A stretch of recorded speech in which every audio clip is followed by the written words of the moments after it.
আগামী স্থানীয় সরকার নির্বাচনে নির্ধারিত শর্ত পূরণ সাপেক্ষে কার্যক্রম নিষিদ্ধ থাকা আওয়ামী লীগের নেতাকর্মীরাও অংশ নিতে পারবেন বলে জানিয়েছেন প্রধানমন্ত্রীর তথ্য ও সম্প্রচার বিষয়ক উপদেষ্টা ডা জাহেদুর রহমান।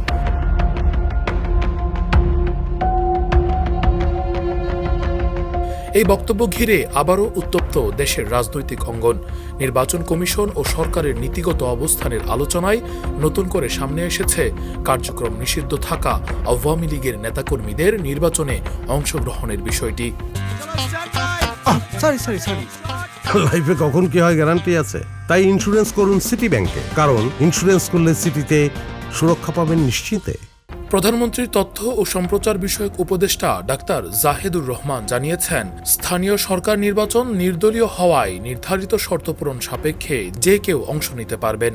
তার ভাষায়, কোনো প্রার্থী যদি নির্দলীয় হিসেবে নির্বাচন করেন এবং আইনগত যোগ্যতা পূরণ করেন তবে এতে বাধা নেই। তবে প্রচারণায় দলীয় পরিচয় বা রাজনৈতিক প্রভাব ব্যবহার করা যাবে না বলেও তিনি সতর্ক করেন। এই বক্তব্যকে ঘিরে রাজনৈতিক অঙ্গনে শুরু হয়েছে নতুন বিতর্ক। একদিকে স্বরাষ্ট্রমন্ত্রী সালাউদ্দিন আহমেদ আওয়ামী লীগের রাজনৈতিক চরিত্রকে ফ্যাসিবাদী আখ্যা দিয়ে দাবি করেছেন, জুলাই গণঅভ্যুত্থানের পর তাদের রাজনৈতিক অস্তিত্ব নিয়ে প্রশ্ন রয়েছে। অন্যদিকে বিএনপির ভারপ্রাপ্ত চেয়ারম্যান তারেক রহমানের অবস্থান তুলনামূলকভাবে ভিন্ন। তিনি মনে করেন, কোনো দল রাজনীতি করতে পারবে কিনা তা নির্ধারণ করবে দেশের আইন ও জনগণের রায়, এবং প্রতিহিংসার রাজনীতি সমর্থনযোগ্য নয়। এদিকে জামায়াতে ইসলামীও নীতিগতভাবে কোনো রাজনৈতিক দল নিষিদ্ধ করার পক্ষে নয় বলে জানিয়েছে। দলটির শীর্ষ নেতৃত্ব বারবারই বলেছে, তারা গণতান্ত্রিক প্রক্রিয়ায় ভোটারদের মাধ্যমে রাজনৈতিক ভবিষ্যৎ নির্ধারণে বিশ্বাসী। তবে নতুন রাজনৈতিক শক্তি হিসেবে আলোচনায় থাকা জাতীয় নাগরিক পার্টি সম্পূর্ণ ভিন্ন অবস্থানে। দলটি আওয়ামী লীগকে গণহত্যাকারী ও সন্ত্রাসী সংগঠন আখ্যা দিয়ে তাদের রাজনীতিতে ফেরার বিরোধিতা করছে।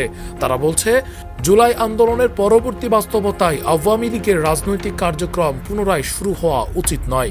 এমন পরিস্থিতিতে সবচেয়ে বড় প্রশ্ন হয়ে দাঁড়িয়েছে, যদি আগামী স্থানীয় নির্বাচনে আওয়ামী লীগের নেতাকর্মীরা অংশ নেন, তাহলে জুলাই গণ অভ্যুত্থানে নিহত ও আহতদের বিচার প্রক্রিয়ার অগ্রগতি কোন দিকে যাবে? প্রায় 1500 প্রাণহানি ও হাজারো আহতের ঘটনায় বিচার এখনো সম্পন্ন না হওয়ায় বিষয়টি আরও সংবেদনশীল হয়ে উঠেছে। রাকিবুল ইসলাম রইস, ফেস দ্য পিপল।